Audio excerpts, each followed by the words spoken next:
ಪ್ರತಿಧ್ವನಿಗೆ ಸ್ವಾಗತ.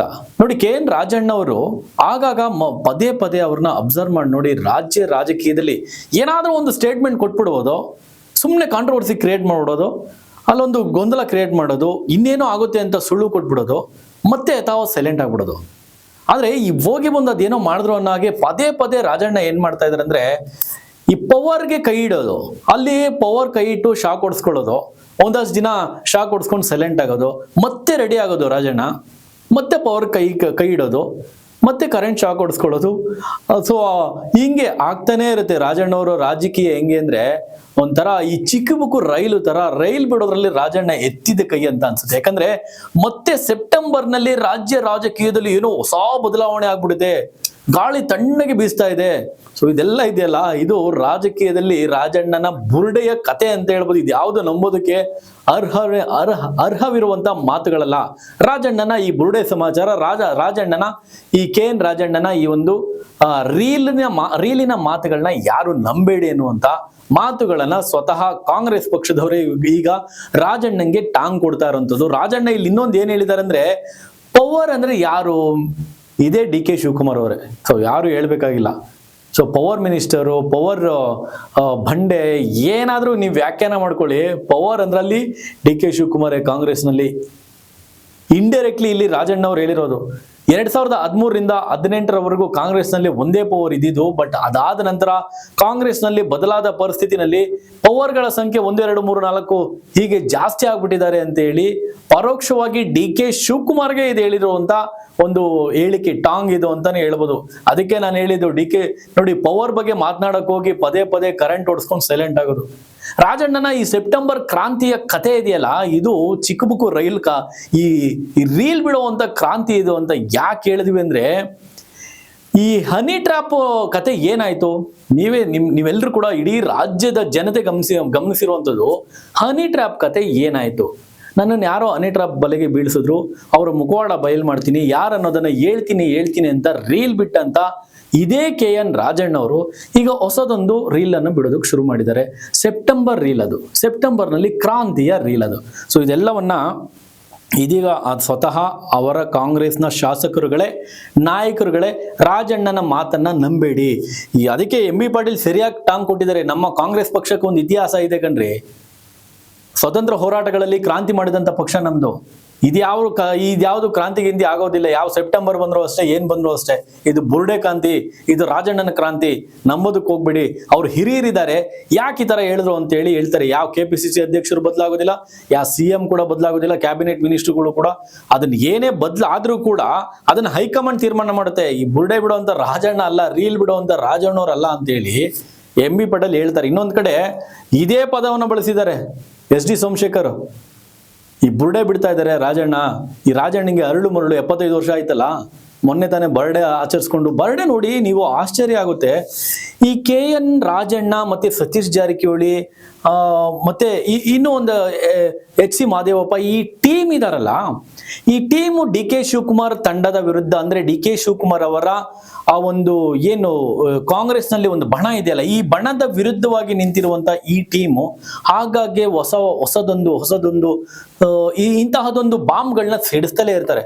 ಬಟ್ ಇದೆಲ್ಲಾನು ಕೂಡ ಸುಳ್ಳು, ನಂಬೋದಕ್ಕೆ ಅರ್ಹವಲ್ಲದ ಮಾತುಗಳು ಅಂತ ಹೇಳೋದಕ್ಕೂ ಬರೋದಿಲ್ಲ.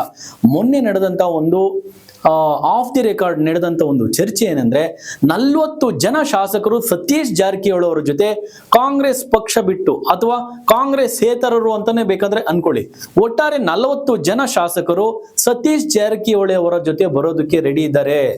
ಸರ್ಕಾರ ರಚನೆ ಆಗುತ್ತೆ. ಬೇರೆ ಒಂದು ಸತೀಶ್ ಜಾರಕಿಹೊಳಿ ಮನಸ್ಸು ಮಾಡಿದ್ರೆ ಅಥವಾ ಸತೀಶ್ ಜಾರಕಿಹೊಳಿ ಅವ್ರನ್ನ ಏನಾದ್ರೂ ಎದುರಾಕೊಂಡ್ರೆ ಇದು ಆಗುವಂತಹ ಸಾಧ್ಯತೆಗಳನ್ನ ಅಲ್ಲಗಳೆಯುವಂತಿಲ್ಲ ಅಂತ ಇಂತಹದೊಂದು ಮಾತುಗಳು ಕೂಡ ಇದೆ. ಬುರುಡೆ ರಾಜಣ್ಣ ಅಂತ ಹೇಳಿ ಅಥವಾ ರೀಲ್ ರಾಜಣ್ಣ ಅಥವಾ ಇನ್ನೊಂದು ಮತ್ತೊಂದು ಏನೇ ಹೇಳಿದ್ರು ಕೂಡ ಎಲ್ಲೋ ಒಂದ್ ಕಡೆ ಒಂದ್ ಸ್ವಲ್ಪನಾದ್ರೂ ಮೂಮೆಂಟ್ಸ್ ಇರೋದಂತೂ ರಾಜಣ್ಣವರು ಇಲ್ಲಿ ಸುಳಿವನ್ನ ಕೊಡ್ತಾ ಇದ್ದಾರೆ ಅಂತಾನೆ ಹೇಳ್ಬೋದು.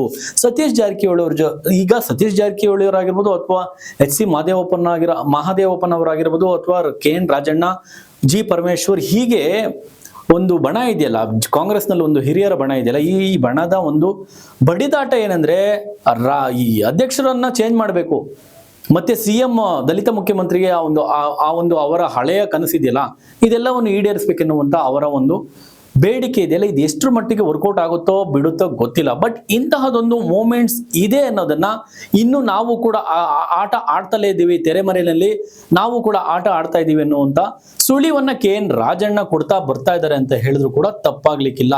ಮತ್ತೊಂದು ಕಡೆ 75 ವರ್ಷ ಆಚರಿಸ್ಕೊಂಡ ಬರ್ಡೇ ಸೆಲೆಬ್ರೇಷನ್ ಮಾಡ್ಕೊಂಡ್ರು. DK ಶಿವಕುಮಾರ್ ಇವರು ಏನು ಪಕ್ಕದಲ್ಲಿ ಕೂತ್ಕೊಂಡು ಚೆಡ್ಡಿ ದೋಸ್ಗಳ ತರ ವೇದಿಕೆಯನ್ನು ಹಂಚ್ಕೊಂಡ್ರು. ಎಲ್ಲರೂ ಹೇಳಿದ್ರು ಮುನ್ಸು ಮರೆತು DK ಶಿವಕುಮಾರ್ ಮತ್ತು KN ರಾಜಣ್ಣ ಒಂದಾಗ್ಬಿಟ್ರು ಅಂತೇಳಿ. ಸೊ ಅದೆಲ್ಲ ಏನೇ ಇದ್ರು ಕೂಡ ಆಂತರಿಕವಾಗಿ ಇವ್ರದ ಬಡದಾಟ ಕಿತ್ತಾಟ ಇದ್ದೇ ಇದೆ. ಇನ್ನು HC ಬಾಲಕೃಷ್ಣ, ಮಾಗಡಿಯ ಶಾಸಕರಾದಂತೆ HC ಬಾಲಕೃಷ್ಣ ಅವರು ಒಂದು ಸ್ಟೇಟ್ಮೆಂಟ್ ಕೊಡ್ತಾರೆ. ಅದಕ್ಕೂ ಕೂಡ ರಾಜಣ್ಣ ಇಲ್ಲಿ ಗರಂ ಆಗ್ತಾರೆ. DK ಶಿವಕುಮಾರ್, DK ಸುರೇಶ್ ಹೆಸರನ್ನ ಯಾವಾಗ ಯಾರೇ ಎತ್ತಿದ್ರು ಕೂಡ ಅಲ್ಲಿ ರಾಜಣ್ಣ ಗರಂ ಆಗ್ತಾರೆ. ಮಾಧ್ಯಮದವ್ರು ಕೇಳದಂತ ಒಂದು ಪ್ರಶ್ನೆಗೆ, ಏನ್ ಸಾರ್ ಈ ಶಾಸಕರುಗಳ ಅನುದಾನ ಬಿಡುಗಡೆ ಮಾಡ್ಬೇಕಂದ್ರೆ ಇವರು ಕೃಪಾ ಕಟಾಕ್ಷ, ಇವ್ರ ಆಶೀರ್ವಾದ ಇರ್ಬೇಕಂತೆ, DK brothers, DK Suresh, DK Shivakumar ಅವ್ರದ್ದು ಆಶೀರ್ವಾದ ಇದ್ರೆ ಆಗುತ್ತಂತೆ, ಹೌದಾ ಸರ್ ಅಂತ ಹೇಳಿದಾಗ ಅವೆಲ್ಲ ಇಲ್ಲ ಕಣ್ರಿ ಅಂತೇಳಿ ಅಲ್ಲಗಳಿತಾರೆ. ಒಟ್ನಲ್ಲಿ ಕಾಂಗ್ರೆಸ್ನಲ್ಲಿ ಈ ಅನುದಾನಗಳಿಗೆ ಶಾಸಕರು ಅಂಗಲಾಚಿ ಬೇಡಿಕೊಳ್ಳುತ್ತಿರುವ ಸ್ಥಿತಿಯಂತೂ ಇರೋದು 100% ಖಚಿತ. ಇನ್ನು KN ರಾಜಣ್ಣ ಅವರು ಹೇಳಿದಂತ ಈ ಒಂದು ಮಾತಿಗೆ MLA ಬಸವರಾಜ ರಾಯರೆಡ್ಡಿ ಅವರು ಸರಿಯಾಗಿ ಟಾಂಗ್ ಕೊಟ್ಟಿದ್ದಾರೆ. ನೋಡ್ರಿ, ಸದ್ಯಕ್ಕೆ ಯಾರು ಏನೇ ಹೇಳ್ಕೊಂಡ್ಲಿ, ಏನೇ ತಿಪ್ಪರ್ಲಾಗ ಹಾಕೊಂಡ್ಲಿ, ಸದ್ಯಕ್ಕೆ CM ಆ ಒಂದು ಕುರ್ಚಿ ಖಾಲಿ ಇರೋದಂತೂ ಇಲ್ಲ, ಖಾಲಿ ಇಲ್ಲ. ಸಂಪೂರ್ಣವಾಗಿ ಅಂದ್ರೆ 5 ವರ್ಷಗಳ ಕಾಲ ಮುಖ್ಯಮಂತ್ರಿ ಸಿದ್ದರಾಮಯ್ಯನವರೇ ಮುಖ್ಯಮಂತ್ರಿ ಆಗಿ ಮುಂದುವರಿತಾರೆ. ಇದು ಹೈಕಮಾಂಡ್ನ ನಿರ್ಧಾರ ಕೂಡ ಇದೇ ಆಗಿದೆ. ಯಾರು ಏನೇ ಹೇಳಿದ್ರು ಕೂಡ ಪೂರ್ಣಾವಧಿಯನ್ನ CM ಆಗಿ ಅವರೇ ಪೂರ್ಣಗೊಳಿಸ್ತಾರೆ, ಪೂರ್ಣಾವಧಿಯಾಗಿ ಅವರೇ ಮುಖ್ಯಮಂತ್ರಿಯಾಗಿ ಮುಂದುವರಿತಾರೆ ಅಂತೇಳಿ ಸೊ ರಾಯರೆಡ್ಡಿ ಅವರು ಇಲ್ಲಿ ಹೇಳಿರುವಂಥದ್ದು.